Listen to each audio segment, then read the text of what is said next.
Combien de fois est-ce que tu es lancé dans un processus de perte de poids pour simplement, après quelques jours, quelques semaines, t'arrêter et te poser la question, hey, qu'est-ce que je suis supposé faire pour atteindre mes objectifs?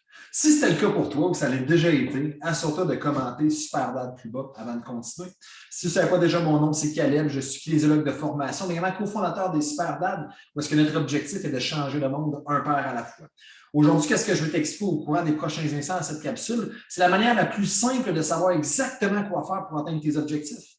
Parce que se fixer un objectif, c'est une chose, mais de passer à l'action pour les atteindre, ces objectifs-là, c'en est tout un autre. Puis malgré que ce soit simple, ce n'est pas tout le temps facile. Ce n'est pas tout le temps facile de passer à l'action.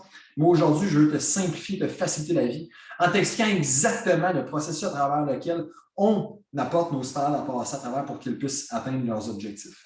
Donc, tu vas me trouver un peu stupide de te partager ça parce que tu vas dire, hey, Caleb, c'est donc bien logique. OK? Mais c'est ça. Notre cerveau a besoin de simplicité. Si c'est trop compliqué, en fait, le processus de passer à l'action pour atteindre nos objectifs de perte de poids, on va juste tout le temps rester en action.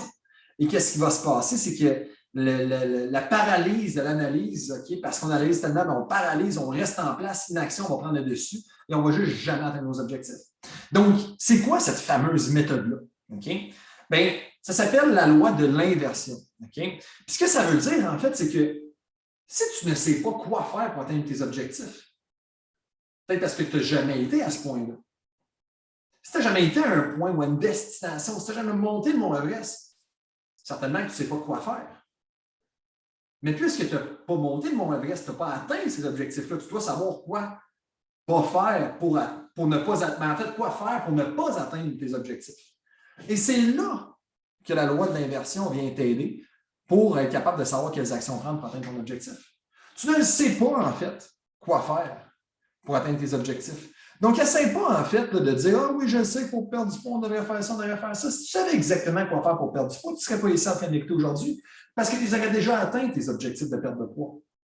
Mais puisque tu ne les as jamais atteints, peut-être que tu les as déjà atteints, mais pas gardés dans le temps, bien certainement que tu sais quoi faire pour ne pas les atteindre. Parce que tu l'as déjà fait, tu n'as déjà pas atteint tes objectifs, tu as déjà atteint tes objectifs et tu ne les as pas gardés sur le long terme. Si c'est le cas pour toi, marque coupable dans les commentaires plus bas pour que je puisse savoir que tu n'as déjà pas atteint tes objectifs ou que tu les as déjà atteints mais tu ne les as pas gardés dans le temps. Je vais t'expliquer, dans le fond, comment, par la suite, être capable de savoir quoi faire.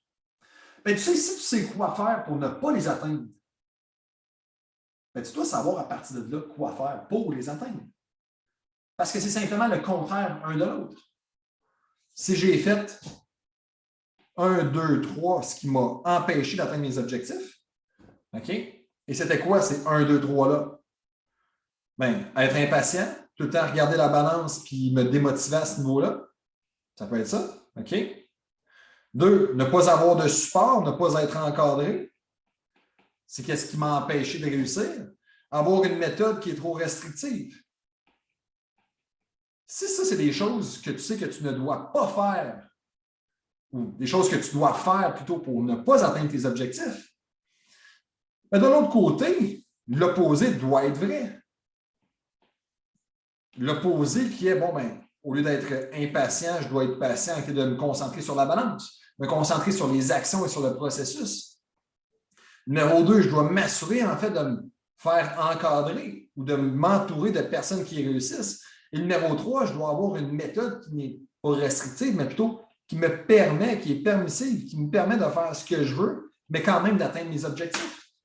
Alors, tu vois, c'est simple.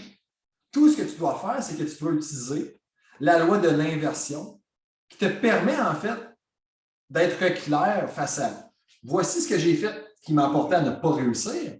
Bien, si je fais le contraire, logiquement, je vais être capable de réussir. Donc, en espérant, en fait, que cette leçon t'a aidé, si oui, assure-toi de me donner un thumbs up et de me laisser un commentaire. Là-dessus, on se revoit dans une prochaine capsule. À très bientôt, mon super à devenir.